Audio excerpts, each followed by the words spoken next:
সরকার কি এনসিপিকে মাইনাস করার চেষ্টা করছে কিনা।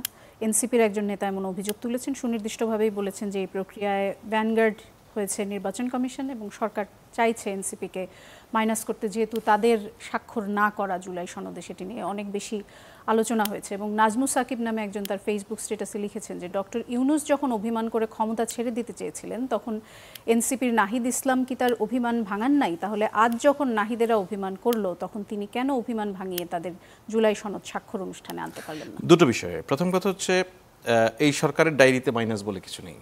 আমরা এর আগেও মাইনাসের আলাপ বেশ কয়েক মাস আগে আমরা শুনেছি সরকার দায়িত্ব নেওয়ার পরে বেগম জিয়াকে, তারেক রহমানকে, বিএনপিকে মাইনাস করার কথা বলছে, এরকম কথা শুনেছি। একইভাবে এটা এনসিপির ক্ষেত্রেও প্রযোজ্য, মাইনাসের কিছু নেই।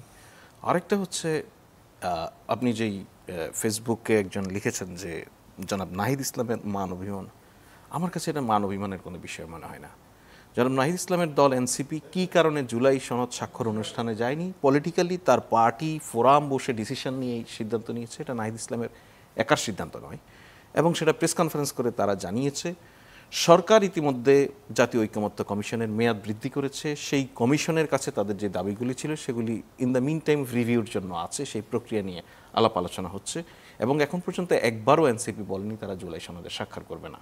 তারা তাদের কিছু দাবি আছে, এটা বাস্তবায়নের পথ পদ্ধতি নিয়ে, এটা ইনফ্যাক্ট এটা মঞ্জু ভাইরাও চায়, অধিকাংশ দলই চায়। তো সেইটা বিষয়ে কাজ হচ্ছে, এটা মান অভিমান ভাঙানোর বিষয় নেই, এটা এনসিপির একটা পলিটিক্যাল স্ট্যান্ড। আমরা এনসিপির পলিটিক্যাল স্ট্যান্ডের প্রতি রেসপেক্টফুল, প্রত্যেকটা পলিটিক্যাল পার্টি, শুধু এনসিপি নয়। দেখুন আপনি জুলাই সনদ অনুষ্ঠানে গণফোরামও কিন্তু উপস্থিত হয়েছিল, কিন্তু তারা সেখানে স্বাক্ষর করেনি। তারা বলছে আমাদের সময় প্রয়োজন, আমরা আরেকটু বুঝতে চাই। তারা গতকালকে স্বাক্ষর করেছে। একইভাবে আরও কয়েকটি দল অবস্থান নিয়েই স্বাক্ষর করেনি। এটা তাদের রাজনৈতিক স্বাধীনতা, আপনি তো কাউকে বাধ্য করতে পারবেন না। এনসিপিকে কেন আমরা এখানে অধিকতর গুরুত্ব দিয়ে বিবেচনা করি, তার অন্যতম কারণ হচ্ছে জুলাই সনদ আজকে আমরা যেই ঘটনার আউটকাম, অভ্যুত্থান, সেই অভ্যুত্থানের সম্মুখ সারিতে তারা নেতৃত্ব দিয়েছে বলে আমরা আলাদা করে বিবেচনা করি।